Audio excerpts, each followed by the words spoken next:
Hi candidates and welcome to Government Crackers. This is Kavita. So अगर आप भी SSB interview के लिए शॉर्टलिस्ट हुए हैं और बहुत जल्द आप अपना एसएसबी इंटरव्यू देने जा रहे हैं तो ये वीडियो आपके लिए बहुत इंपॉर्टेंट होने वाला है, क्योंकि ये वीडियो आपको बताएगा कि डे 1 में जो टेस्ट होते हैं उनमें किस तरह से आपको अपना अप्रोच रखना चाहिए। यूजुअली जो कैंडिडेट्स हैं उनसे ऐसी क्या गलती हो जाती है जिसकी वजह से वो स्क्रीनिंग नहीं हो पाते हैं, और बहुत सारे ऐसे कैंडिडेट्स हैं जो कई बार अपना अटेम्प्ट दे चुके हैं लेकिन अभी भी वो सक्सेस नहीं हासिल कर पाए हैं डे 1 को लेके, यानी अपने स्क्रीनिंग प्रोसेस को लेके। सो ये वीडियो, ये सेशन जो है उन स्टूडेंट्स के लिए है जिनके एसएसबी इंटरव्यू की डेट्स आ चुकी हैं और आप बहुत जल्द अपना एसएसबी इंटरव्यू फेस करने जा रहे हैं। तो यूजुअली बहुत कॉमन है, हम सब जानते हैं स्टेज 1 में कि पीपीडीटी टेस्ट क्या होता है, जीडी टेस्ट क्या होता है, ओआईआर ओएलक्यू टेस्ट क्या होता है। इस सेशन में हम जानेंगे हर एक टेस्ट का सिलेबस, हर एक टेस्ट को हम कैसे बहुत अच्छे से अप्रोच कर सकते हैं ताकि हमारा सिलेक्शन के चांसेस जो हैं वो मैक्सिमम हो जाए। और साथ ही जितने भी डाउट्स एंड क्वेरीज होते हैं, आपने जिन भी कैंडिडेट से सुना होगा ओआईआर की इंपॉर्टेंस, ओएलक्यू की इंपॉर्टेंस, पीपीडीटी की इंपॉर्टेंस, इनकी मार्किंग कैसी होती है, ये सब यानी एक कंप्लीट पैकेज जो है डे 1 का, वो आज हम यहाँ पे डिस्कस करने जा रहे हैं। तो आइए शुरू करते हैं। सबसे पहले अगर मैं डे 1 एसएसबी के बारे में बात करूं तो डे 1 आपको जो रिपोर्टिंग सेंटर पे जब आप पहुंचते हैं तो यहाँ पे आपके होते हैं डॉक्यूमेंट वेरिफिकेशन। डॉक्यूमेंट वेरिफिकेशन से रिलेटेड क्या क्या डॉक्यूमेंट्स चाहिए विद पिक्चर्स मैंने ऑलरेडी एक ब्रीफ सेशन बना के रखा हुआ है। इस वीडियो के डिस्क्रिप्शन में मैं उसका लिंक भी जरूर शेयर कर दूंगी, या फिर आप वैसे भी यूट्यूब गवर्नमेंट चैनल क्रैकर्स को सर्च आउट करके एसएसबी डॉक्यूमेंट्स चेकलिस्ट कर सकते हैं। ठीक है, उसके बाद जैसे ही आपका डॉक्यूमेंट वेरीफाई हो जाता है, आप जाते हैं अपने फर्स्ट स्टेज की तरफ, जो कि होता है ओआईआर एंड ओएलक्यू टेस्ट। तो आप सभी कैंडिडेट्स को एक बड़े से हॉल में बिठाया जाता है जहां पे दोनों टेस्ट की ब्रीफिंग आपको बताई जाती है कि स्टेज 1 में किस तरह से आपकी टेस्टिंग होगी, किस तरह से आपका पूरा का पूरा स्टेज 1 का प्रोसीजर चलने वाला है। तो अब डिटेल में डिस्कस करेंगे OIR and OLQ test. So there will be one officer जो आपको सारी डिटेल्स वैसे ही सिलेक्शन सेंटर पे बता देगा, बट जब भी हम किसी एग्जामिनेशन या किसी टेस्ट के लिए प्रिपेयर करते हैं तो ऑब्वियसली हम उसके बारे में पहले से तैयारी करके जाते हैं, पहले से पढ़ के जाते हैं। सो अब यहाँ पे ओआईआर ओएलक्यू के सिलेबस को जानेंगे, कैसे हम अपना ओआईआर ओएलक्यू अच्छा कर सकते हैं, और जितने भी हमने डाउट्स या क्वेरीज ओआईआर ओएलक्यू टेस्ट से रिलेटेड सुनी होंगी वो इस सेशन में आपके जरूर क्लियर हो जाएंगे। तो ये रहा आपका ओआईआर ओएलक्यू टेस्ट। ये दो डिफरेंट टेस्ट हैं, ओआईआर एंड ओएलक्यू, जिसमें verbal and non verbal test आपके होते हैं। ठीक है, ये दोनों टेस्ट 15 से 17 मिनट के होते हैं और इसमें आपको सॉल्व करने के लिए मिलते हैं 50 क्वेश्चन। ये दोनों टेस्ट में ये कॉमन है। वर्बल टेस्ट में अगर मैं बात करूं कि किस तरह के क्वेश्चंस आते हैं, तो इसमें आपके figures, analogies, figure matrix, locating hidden figures, odd one out, classification of data, paper cutting, problems, problem on cubes, dice, patterns and special ability से रिलेटेड क्वेश्चंस आते हैं। वहीं अगर मैं नॉन वर्बल की बात करूं तो नॉन वर्बल में जैसे आपका सीरीज रिलेटेड क्वेश्चन आ सकता है, चाहे वो अल्फाबेट सीरीज हो या न्यूमेरिकल सीरीज हो, दोनों ही पॉसिबल है। ब्लड रिलेशन से रिलेटेड क्वेश्चन आ सकता है, taller and shorter related problems आ सकती हैं, वेन डायग्राम के क्वेश्चंस हो सकते हैं, जंबल्ड वर्ड्स हो सकते हैं, जंबल्ड सेंटेंसेस भी हो सकते हैं एट टाइम्स, कोडिंग डिकोडिंग होती है, वन वर्ड सब्स्टिट्यूशन हो सकता है, रैंक को लेके प्रॉब्लम्स हो सकती है, इंटरचेंजिंग ऑफ दो साइंस यानी आपका प्लस माइनस इनको इंटरचेंज करके जो प्रॉब्लम होती है, इस तरह से क्रिएशन हो सकता है मैथमेटिकल इक्वेशन का, identification of letters and reconstruction of the complete test. तो इसमें जो मार्किंग होती है डिपेंडिंग अपॉन आप किस तरह से अपने इन 50 क्वेश्चंस को अटेम्प्ट करते हैं, इसमें आपकी मार्किंग होती है। अगर आपका OIR 1 आता है तो that is outstanding which is 40 plus marks, OIR 2 is excellent, 3 is above average, 4 is average, 5 is below average. तो हियर आपको ये कोशिश करनी है कि आप एटलीस्ट अपना OIR 1 जरूर लेके आए। अगर 1 नहीं तो OIR 1 से 2 के रेशियो के बीच में रहना है। इन केस अगर आपका OIR 2 आता है तो सारा जो वजन है, बेसिकली सारा जो अप्रोच और आपको जो 100% डेडिकेशन देना होगा वो देना होगा आपको अपने पीपीडीटी एंड जीडी पे। ठीक है, तो बहुत सारे कैंडिडेट्स को ये लगता है कि OIR की कोई अपनी इंपॉर्टेंस नहीं होती है, मेरिट में नहीं जुड़ता है, OIR चेक भी नहीं होते हैं। बहुत सारे मिथ्स आपने सुनोगे, बहुत कुछ अवेलेबल है आपके फ्रेंड्स के थ्रू, आप सोशल मीडिया पे देखो। बट अगर मैं बात बताऊं, सो OIR की अपनी बहुत ज्यादा इंपॉर्टेंस होती है एंड ये मेजर फैक्टर प्ले करता है आपके स्क्रीनिंग प्रोसेस में। सो मेक श्योर आपका जो अप्रोच हो, आपकी जो प्रिपरेशन हो, उसमें आप OIR 1 से लेके OIR 2 के बीच में ही फॉल करें, यानी आउटस्टैंडिंग एंड एक्सीलेंट में होना है। क्योंकि यहाँ पे जब स्क्रीनिंग के लिए कैंडिडेट्स आते हैं तब आप देखते हैं कि मोर देन 350 300 प्लस के आसपास कैंडिडेट्स आते हैं, जिसमें से जो सिलेक्शन रेशियो होता है वो ऑलमोस्ट 20 to 25 कैंडिडेट्स मैक्सिमम जाता है। ठीक है, गर्ल्स के केस में थोड़ा सा इंक्रीज हो जाता है, बट बॉयज के केस में it remains very low. So मैं आपको ये बता रही हूँ कि screening that is why is a very difficult process, और यहाँ पे आपको बिल्कुल भी रिस्क नहीं लेना चाहिए और 100 का आपको अपना 200% यहाँ पे बेस्ट परफॉर्म करना देना चाहिए, और गलती की तो कोई भी गुंजाइश यहाँ पे नहीं रखनी चाहिए। आपको इतने अच्छे से अपनी प्रिपरेशन करनी होती है, बिकॉज यहाँ आपको सेकेंड्स एंड मिनट्स में अपॉर्चुनिटी मिलती है अपने आप को प्रूव करने के लिए। ठीक है, चाहे वो आपके टेस्ट की बात हो, PPDT की बात हो या GD की बात हो। अब मैं आपको क्वेश्चंस बता देती हूँ कि किस तरह के बेसिक क्वेश्चंस पूछे जाते हैं, वर्बल नॉन वर्बल दोनों। जैसे मैंने बोला फिगर रिलेटेड क्वेश्चंस आते हैं, तो ये देखिए एक डाइस रिलेटेड क्वेश्चन है। इसी तरह फिगर्स आ जाएंगे जहां पे आपको पैटर्न आइडेंटिफाई करके बताना है कि नेक्स्ट फिगर में क्या पैटर्न आएगा। ठीक है, इस तरह से क्वेश्चंस आ जाएंगे। ये डाइस रिलेटेड क्वेश्चंस आ गया जिसमें आपको सेट्स बताने हैं। उसके बाद यहाँ पे आप देखिए स्मॉलेस्ट नंबर को अरेंज करना है। यहाँ पे ये कोडिंग डिकोडिंग से रिलेटेड क्वेश्चन आ गया। अगेन ये पैटर्न सीरीज से रिलेटेड क्वेश्चन आया है। यहाँ स्मॉलेस्ट नंबर आपको इसमें से आइडेंटिफाई करना है, उसका लास्ट डिजिट। कुछ आपको सेंटेंसेस के फॉर्म में बेसिक वर्बल क्वेश्चंस जिस तरह से आते हैं, जैसे milky way is a galaxy from which we get milk when it rains, तो whether it is true false. ये बेसिक आपका एप्टीट्यूड है। ठीक है, कि क्या आपको मिल्की वे जो हमारी गैलेक्सी है उसके बारे में जानकारी है या नहीं। तो इस तरह के भी क्वेश्चंस आपसे पूछे जा सकते हैं। तो अगर मैं बात करूं कि OIR किस तरह का आता है, तो यूजुअली जो आपको नॉन वर्बल या वर्बल या जिसे हम कहते हैं रीजनिंग की प्रिपरेशन नहीं है। ये रीजनिंग का सिलेबस इज टोटली डिफरेंट। ये बेसिक एप्टीट्यूड टेस्ट होता है जिसमें आपका जनरल लेवल से लेके, जनरल एप्टीट्यूड से लेके कुछ आपके लॉजिकल थिंकिंग सॉल्यूशंस को चेक किया जाता है कि वेदर आप इसको सॉल्व कर पा रहे हैं कि नहीं, आपकी अंडरस्टैंडिंग किस तरीके से। ठीक है, इस तरह के क्वेश्चंस के मैंने आपको एग्जांपल दे दी कि किस तरह से क्वेश्चन आएंगे। इसी तरह के और क्वेश्चंस आते हैं, जैसे डिक्शनरी रिलेटेड क्वेश्चंस आ जाते हैं। सो जहां पे बेसिक आपका एप्टीट्यूड चेक होता है। अब आप अपने PPDT OIR OLQ को अच्छे से कैसे कर सकते हैं, इसके बारे में जानते हैं। कैसे आप अच्छा स्कोर कर सकते हैं। सबसे पहले तो आप अपने आप को, मोस्ट इंपॉर्टेंट है, अपने आप को कंफर्टेबल करें with all the writing materials and अपने कंफर्टेबल होकर आराम से बैठिए। जैसे बहुत सारे कैंडिडेट्स अंडर स्ट्रेस बैठते हैं, डोंट डू दैट। स्ट्रेस में तो बिल्कुल भी मत बैठे। जहां पे आपने ऐसे किया वहां पे आपका OIR OLQ तुरंत गलत जाएगा। ठीक है, किसी ने कुछ भी बोला हो, जब आप अपने एग्जामिनेशन सेंटर जा रहे हो, be very comfortable, be very calm and composed. Next important thing is, जब भी आपका ब्रीफिंग ऑफिसर आपको टेस्ट में ब्रीफ कर रहा हो, उसकी सारी बातें जब आप ध्यान से सुनेंगे ना, तो ऑटोमेटिकली आपका फोकस वहां पे हो जाएगा एंड जितने भी डिसरिस्पेक्टिव जो डिस्ट्रक्टिंग थॉट्स हैं, बेसिकली जो आपको इधर उधर डाइवर्ट करेंगे, वो यहां से खत्म हो जाएंगे। नेक्स्ट इज, जब ऑफिसर आपको ब्रीफ करेगा तो वो आपको एक practice test and answer board पे भी बताएगा, यानी जो प्रोजेक्टिंग स्क्रीन होगी वहां पे एक आपको सैंपल एग्जाम्पल भी दिखाया जाएगा कि किस तरह से आपको अपना टेस्ट सॉल्व करना है जब एक्चुअल टेस्ट स्टार्ट होगा। तो जिन कैंडिडेट्स को और भी डाउट्स हैं वो भी वहां पे जाके क्लियर हो जाएंगे। तो ऐसा नहीं है कि आपको कुछ नहीं बताया जाएगा, आपको वहां पे अच्छे से ब्रीफ किया जाएगा। जब आप अपना टेस्ट स्टार्ट करते हैं, मान लीजिए कोई ऐसी प्रॉब्लम आपके सामने आ गई जिसको आप समझ नहीं पा रहे हैं, जो आपको पता नहीं चल रहा है, so the best part is कि स्किप करिए क्वेश्चंस को एंड एक क्वेश्चन पे ज्यादा टाइम मत दीजिए, बिकॉज उस ऐसा होता है कि टाइम खत्म हो जाता है, कैंडिडेट्स को बाद के क्वेश्चंस आते हैं बट वो वहां तक पहुंच ही नहीं पाते।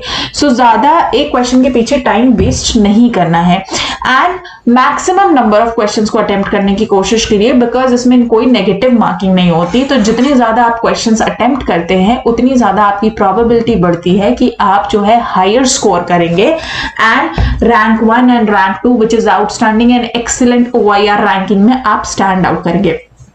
And last but not the least is most important thing, अगर आप बिना प्रैक्टिस किए जाएंगे और आपको लगता है कि आप OIR OLQ टेस्ट में अच्छा परफॉर्म कर सकते हैं, so it is one of the very biggest myth जो कैंडिडेट्स को लगता है कि हमारी रीजनिंग एबिलिटी बहुत अच्छी है या बेसिक रीजनिंग को क्वेश्चंस आएंगे हम तो सॉल्व कर देंगे। ट्रस्ट मी गाइस, जब हम अंडर प्रेशर बैठते हैं ना वहां पे एग्जामिनेशन में, एंड जब इतने सारे कैंडिडेट्स के साथ फाइट कर रहे होते हैं, इजी क्वेश्चंस भी हम गलत करके आते हैं और हमें लगता है हमने OIR अपना बहुत अच्छा किया है, बट एक्चुअली मैक्सिमम मिस्टेक्स आपकी OIR टेस्ट में निकलती हैं। सो यहाँ पे एक तो ओवर कॉन्फिडेंट का फैक्टर आ जाता है, प्लस जब टाइम का प्रेशर होता है तो ऑटोमेटिकली गलत चीजें भी सही हो जाती हैं।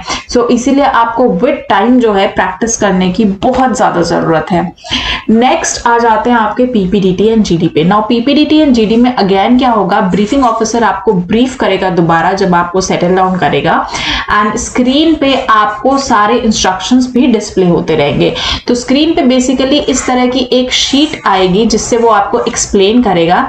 इस स्क्रीन में आपको फोकस करना है अपने कैरेक्टर्स के ऊपर, यानी M से male, P is neutral and F से फीमेल, उनकी एज ग्रुप्स लिखना है एंड उनका मूड लिखना है। साथ ही आपको लिखना है आपकी स्टोरी का एक्शन क्या है, एंड आपकी स्टोरी को मिनिमम 100 से 120 वर्ड्स में जो है इसे डिस्क्राइब करना है। अब आपकी स्टोरी होगी 3 चीजों के बीच में कि बेसिकली इसमें पहले क्या हुआ, ऐसा क्या हुआ कि ये प्रेजेंट सिचुएशन आई, अभी क्या हो रहा है और आगे क्या होगा। ठीक है, अब पिक्चर जो होती है दैट इज बहुत ही हेजी होती है, वेरी हेजी पिक्चर आपको डिस्प्ले होती है। तो किसी को कुछ ऑब्जर्व हो सकता है, किसी को कुछ परसीव हो सकता है, तो इसमें गलत सही जैसी कोई चीज नहीं होती, बट फोकस आपको ये करना होता है कि आपको हमेशा फोकस आपको यहाँ पे ये करना होता है कि आपको अपनी पिक्चर का बैकग्राउंड एंड इसके नंबर ऑफ कैरेक्टर्स पे फोकस करना होता है, एंड किसी भी एक पर्टिकुलर कैरेक्टर को अपना हीरो बनाना होता है, and then you need to start your story. ठीक है, तो टिप्स PPDT के लिए अगर मैं बोलूं तो जब भी आपका ब्रीफिंग ऑफिसर आपको ब्रीफ कर रहा होता है तो उसके इंस्ट्रक्शंस को ध्यान से सुने। एंड बहुत सारे कैंडिडेट्स ये मिस्टेक करते हैं कि हम पहले से बनी बनाई स्टोरीज लेके जाते हैं या बुक्स में से पढ़ के स्टोरीज लेके जाते हैं, and they right the same thing irrespective of matching picture. कई बार ऐसे हुए हैं, यानी जबरदस्ती पिक्चर में आपने स्टोरी पेस्ट करने की कोशिश की है। Don't write that. जैसे ही आप, क्योंकि these officers are assessing the students with more than 15 plus 20 plus years of experience, तो जैसे आप किसी भी बुक की स्टोरी बोलते हैं उन्हें पता चल जाता है that it is a pre conceived story, and इसीलिए कैंडिडेट्स को लगता है कि हमारा स्क्रीनिंग टेस्ट क्यों नहीं हुआ। तो जब तक आप रियल, लॉजिकल, अप्रोचेबल नहीं रहेंगे तब तक आप स्क्रीनिंग नहीं हो सकते अगर आप प्री कंसीव्ड स्टोरीज लेके जाएंगे। तो दूसरी गलती आप ये करते हैं कि इम्प्रैक्टिकल स्टोरीज लिखते हैं। इम्प्रैक्टिकल स्टोरीज से मतलब है, जैसे बहुत सारे स्टूडेंट्स जो है, लाइक मेरे सामने भी जब मैं बैच में गई थी तो मेरे सामने भी बहुत सारे कैंडिडेट्स ऐसे थे जिन्होंने ब्रिजेस बना दिए, सी के ऊपर ब्रिजेस बना दिए, देन यहां से स्काई तक ब्रिजेस बना दिए। तो इस तरह की इम्प्रैक्टिकल, इलॉजिकल स्टोरीज अगर आप बोलते हैं तो don't expect that you will be getting screened in. तो आपकी सारी लॉजिकल, नेचर बेस्ड होनी चाहिए, लॉजिकल होनी चाहिए, एंड वो आप कर सके ऐसी होनी चाहिए, आपके अप्रोच के भी बाहर नहीं होनी चाहिए। नेक्स्ट इज, बहुत सारे स्टूडेंट्स को ये लगता है कि हम पॉजिटिव स्टोरीज लिखेंगे तो हम रेकमेंड हो जाएंगे। ऐसा नहीं है। अगर आपको नेगेटिव पिक्चर दिखाई जाती है तो आपको स्टोरी उस तरह से नेगेटिव वे में स्टार्ट करनी होती है, बट डेफिनेटली आप उसका आउटकम पॉजिटिव कर सकते हैं। ठीक है, बहुत सारे कैंडिडेट्स, मैंने बोला ना कि मेरे बहुत सारे स्टूडेंट्स जाते रहते हैं, प्लस मेरे बैचेस में भी यही मिथ क्योंकि चलता रहा है। तो स्टोरी कंप्लीट नेगेटिव है, पिक्चर कंप्लीट नेगेटिव है, बट स्टिल उसको बता दिया गया कि एनिवर्सरी मनाई जा रही है, बर्थडे मनाया जा रहा है, फ्रेंड्स के साथ सेलिब्रेशन हो रहा है। So this is wrong. वहां पे आपका परसेप्शन गलत हो गया। इसका मतलब ये है कि अगेन आपकी ये अपनी थिंकिंग नहीं है, आपकी ये अपनी रियलिटी नहीं है। सो ये जो पर्पस है नेगेटिव स्टोरी का, ये एसेसर्स चेक करना चाहते हैं आपके नेगेटिव ट्रेट में, that when you are negative, उस केस में, उस सिचुएशन में आप कैसे रिएक्ट करते हैं। ठीक है, next important thing is organising ability. जब भी आप अपनी स्टोरी लिखें एक डिसेंट मैनर में लिखना चाहिए कि स्टोरी जैसे लगना चाहिए। ठीक है, कि एक एक स्टेप वाइज होता है, ऐसा नहीं कि पहले आपने कुछ और लिख दिया फिर आप स्टार्टिंग ऑफ स्टोरी लेके आ रहे हैं फिर मिडिल वाला पॉइंट नीचे लेके आ रहे हैं। इस तरह से कोई नहीं करना है। आपको अपनी स्टोरी जो है वो लॉजिकल वे में, एक लॉजिकल ऑर्डर में रखनी है ताकि वो कंप्लीट एक अच्छी सी स्टोरी सीक्वेंस में लगे। नेक्स्ट इज, वैसे भी जब आप अपने थॉट्स एंड आइडियाज को पुटअप करते हैं, बहुत सारे कैंडिडेट्स ना अपनी पीपीटीटी शीट को बहुत ही नीट अनटाइडी कर देते हैं। Don't do that. जितना ज्यादा आप नीट एंड क्लीन रहेंगे ना, वो भी एक अच्छा रिप्रेजेंट करता है आपकी साइकोलॉजी के बारे में। ये बहुत कम लोग जानते हैं। आपकी राइटिंग, आपका नीटनेस, आपका way of presentation, it also depicts about your personality and traits कि यस आपके थॉट्स क्लियर है, आपका विजन क्लियर है एंड आपको टोटल आइडिया है, आपको पता है कि what decisions you need to make. तो it is also a very important factors which most of us actually deny. Next and the last important thing is कि जब आपको इंस्ट्रक्शंस मिलते हैं आपके एसोसिएट से, यानी जब बोल दिया जाए कि स्टोरी अब आपको स्टार्ट करनी है, स्टोरी आपको एंड करनी है, तो always listen them, never ever right pre consume stories जैसे मैंने बताया। और कोचिंग अगर आपने ली है या कहीं से आपने अपने किसी एक्सपीरियंस कैंडिडेट्स का या फ्रेंड का या सीनियर का एक्सपीरियंस लिया हुआ है, तो उस एक्सपीरियंस को अपने ऊपर रिलाय मत करिए, बिकॉज आपके साथ सिचुएशन डिफरेंट होगी, आपका अपना विजन डिफरेंट है, आपका अपना बैकग्राउंड डिफरेंट है, आपके अपने थॉट्स डिफरेंट होंगे। सो डज नॉट मैटर कि आपके ग्रुप में स्क्रीनिंग कैंडिडेट बैठा है, कॉन्फ्रेंस आउट कैंडिडेट बैठा है या रिकमेंडेड कैंडिडेट बैठा है या कोई ट्रेन कैंडिडेट कोचिंग लेके बैठा हुआ है। Does not. अगर आपने अपनी सेल्फ प्रिपरेशन अच्छी की है और अगर आपने अपना बेस्ट दिया है तो you will definitely get screen in, irrespective of कि आपके बैच में कोई रिकमेंडेड है, किसी ने कोचिंग ली है, किसी ने कुछ भी किया हो। ठीक है, अगर आप एक राइट गाइडेंस लेके जाएंगे, अच्छे से अपना परफॉर्म करेंगे, अपना 100% देंगे, तो इररेस्पेक्टिव ऑफ 20, 30, 40 कितने स्क्रीन इन हो रहे हैं, आप जरूर रिकमेंड होंगे। ये ऐसा लगता है कि वहां पे सिर्फ 20 कैंडिडेट्स रिकमेंड होते हैं, 25 कैंडिडेट्स रिकमेंड होते हैं। ट्रस्ट मी, अगर आपने अच्छा किया है तो इररेस्पेक्टिव ऑफ द नंबर आप जरूर रिकमेंड होंगे, स्क्रीन 1 क्लियर कर लेंगे आराम से। ठीक है, अब जब आपकी पीपीटीटी हो जाती है, आ जाते हैं ग्रुप डिस्कशन एंड नरेशन पे। ठीक है, ग्रुप डिस्कशन एंड नरेशन पे जब आपके असेसिंग ऑफिसर्स आपके सामने बैठते हैं तो यूजुअली आपको इस तरह के सेमी सर्कल में ग्रुप में बिठाया जाता है। इसमें आपको करना क्या है कि सबसे पहले आपका power of expression is very much important, the way you speak without stammering and stuttering. तो बेसिकली इसमें चेक किया जाता है कि आप कितने अच्छे से अपने आप को एक्सप्रेस कर पाते हैं and for this you actually require a lot of practice. Because अगर आप खुद ट्राई करेंगे बोलने के लिए, आप शीशे में खड़े होकर बोलिए, 1 मिनट तक कोशिश करके बोलिए, आप देखिए आप उसमें मैक्सिमम नंबर ऑफ टाइम्स आप जो है वो स्टैमर करेंगे या you will B babbling, basically आप फंबल करेंगे। तो ये चीजें नहीं होनी चाहिए। वी ऑल नो, जिनकी इवन कम्युनिकेशन स्किल्स भी अच्छी होती है, उनको भी लगता है कि हम 1 मिनट तक बिना स्टैमर किए या बिना जो है वो फंबल के बोल सकते हैं। बट एक्चुअली जब आप बोलने आते हैं और जब इस तरह का प्रेशर होता है, जब आप दूसरों की स्टोरी सुनते हैं उसके बाद आपको अपनी स्टोरी नरेट करनी होती है, it is one of the most difficult part psychologically also. And here बहुत सारे कैंडिडेट्स अपनी स्टोरी भूल जाते हैं, ब्लैंक हो जाते हैं एंड फंबल करते हैं। The moment you fumble you are out of the complete process, because जैसे मैंने बोला competition is really very high. Next is जब इंस्ट्रक्शंस दिए जाते हैं कि आपको किस तरह से अपनी स्टोरी नरेट करनी, क्योंकि हर एसेसर का अपना परसेप्शन, अपना व्यू होता है। तो वो जो इंस्ट्रक्शंस आपको देते हैं कि आपको अपनी स्टोरी किस तरह से नरेट करनी है, अगर वो कहते हैं आपको विश करके स्टार्ट करनी है, विश करके स्टार्ट करिए। अगर वो बोलते हैं आपको डायरेक्टली अपनी स्टोरी नरेट करनी है तो डायरेक्टली स्टोरी नरेट करिए।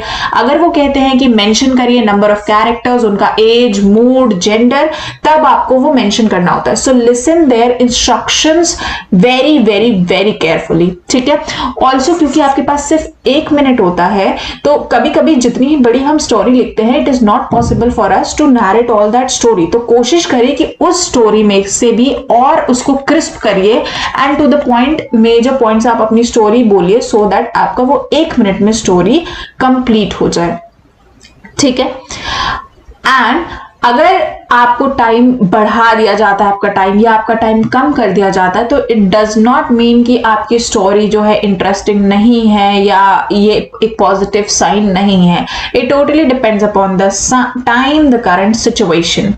Next important thing that you can do is for without fumbling and writing a good story with good thought, आपका own vision, आपका own perception and fluency improve करने के लिए आपको अपनी speech, आपको अपनी story everyday लिखनी है. and with time, अब जब तक आप practice नहीं करेंगे, you cannot clear screen in. आप कोचिंग ले लीजिए, आप कुछ भी कर लीजिए, nobody can help you out.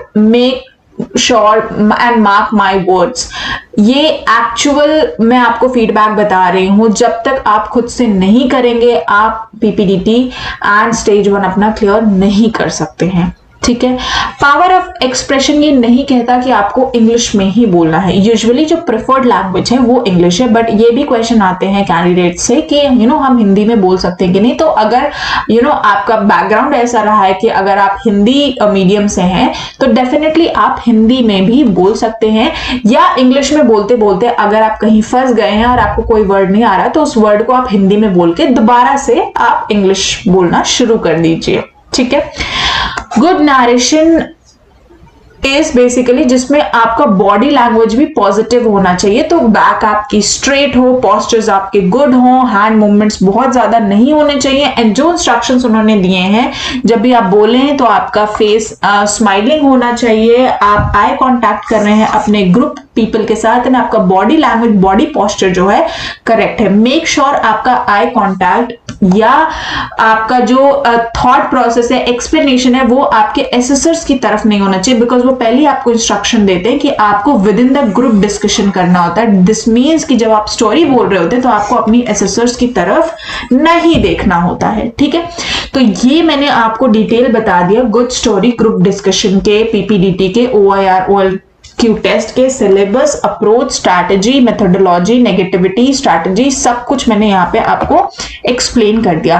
अब आप कहेंगे कि कैसे प्रिपरेशन करें. ट्रस्ट में गाइज, अगर आप ये सब कुछ फॉलो करेंगे जो मैं आपको बता रही हूँ, विथ मोर देन 100+ कैंडिडेट्स जिनके रिकमेंडेशंस हुए हैं, एंड रिसेंटली मैं आपको बताऊं इस 107+ में मोर देन 5+ कैंडिडेट्स जो है हमारे इंडियन नेवल को, उन्होंने मार्च के मंथ में अभी 25 मार्च को ज्वाइन करा है, उनके कॉलअप्स आए हैं. So with all this experience, I am telling you the fact, अगर आप इन चीजों को फॉलो करेंगे तो आप डेफिनेटली अपना स्टेज 1 जो है वो क्लियर करके जाएंगे. So being a recommended candidates, plus इतने सारे मेरे बच्चे रिकमेंड हुए हैं, एंड इसमें also the proud moment is that this is my brother who recently got recommended and he has joined Indian naval academy. So I am telling you the exact thing जो face करते हैं candidates, जो वो experience करते हैं, फिर जो अपना वो फीडबैक शेयर करते हैं. तो ये सारी चीजें मैं आपको बता रही हूँ, and all this things has helped us out. जब आप मार्केट्स में बुक लेते हैं तो एक ही बुक में बेसिकली आपको सारी चीजें बताई जाती है, और वो books an number of candidates follow करते हैं. वही प्री कंसीव स्टोरीज होती है जो मैंने आपको बताया. यहाँ पे प्री कंसीव स्टोरीज नहीं है, यहाँ पे सिर्फ आपको एक सैंपल देने की कोशिश की गई है, और उसके बाद आपके ओन थॉट्स एंड प्रोसेसेस को निकाला गया है. कैसे निकाला गया है and how do we work is, हम आपकी स्टोरीज को इंडिविजुअल चेक करते हैं. ठीक है. हम आपकी स्टोरीज को बेसिकली और पॉलिश करते हैं, उस लेवल तक लेके आते हैं, आपकी अपनी पर्सनालिटी को बेसिकली सुपर इम्पोज होने से बचाते हैं, जो यूजुअली मैक्सिमम कैंडिडेट्स करके जाते हैं. एंड यही एक मेजर रीजन है कि why most of the candidates are not able to get screen in, क्योंकि उनके अपने थॉट्स होते ही नहीं हैं.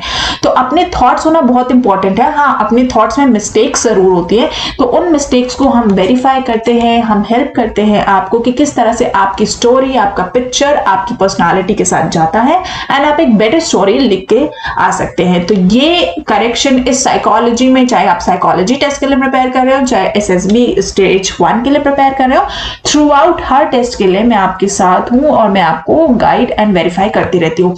तो करना क्या है, घर बैठ के आराम से, किसी कोचिंग की नहीं जरूरत है, किसी एक्स्ट्रा बुक की नहीं जरूरत है, घर बैठ के आराम से जब भी आप SSB के लिए शॉर्टलिस्ट होते हैं, अपनी प्रिपरेशन कर सकते हैं, चाहे वो आपकी स्टेज 1 टेस्टिंग हो, स्टेज 2 टेस्टिंग हो। ये कंप्लीट कोर्स पैकेज है एसएसबी का, जिसमें आपको वीडियो लेक्चर्स मिलेंगे। These are basically recorded lectures पहले, जो आपको सारी डिटेल्स देंगे। फिर आपको बुक्स मिलेंगी जिसमें और आपको फिर पिक्चर्स के साथ अच्छे से एक्सप्लेन किया है, सैंपल्स दिया है, प्लस प्रैक्टिस टेस्ट दिया गया है। इसके बाद इसमें आपके लाइव क्लासेस भी इंक्लूड होते हैं। इंडिविजुअल लेवल पे आप मुझसे बात कर सकते हैं, चैट कर सकते हैं, जहां पे आप अपनी प्रॉब्लम शेयर कर सकते हैं, जो कि यूजुअली कोचिंग इंस्टीट्यूट्स में नहीं होता है, क्योंकि वहां पे इतने बड़े बड़े बैचेस होते हैं, तो इंडिविजुअल अटेंशन में प्रॉब्लम होती है। प्लस हर कोई अपनी पर्सनल प्रॉब्लम सबके सामने शेयर नहीं करना चाहता। डिटेल स्ट्रैटेजी भी है, हर एक चीज का मैंने in detail day wise plan बनाया है, एक्सप्लेन करा है, डाउट क्लियरिंग सेशंस है, मेडिकल गाइडेंस है।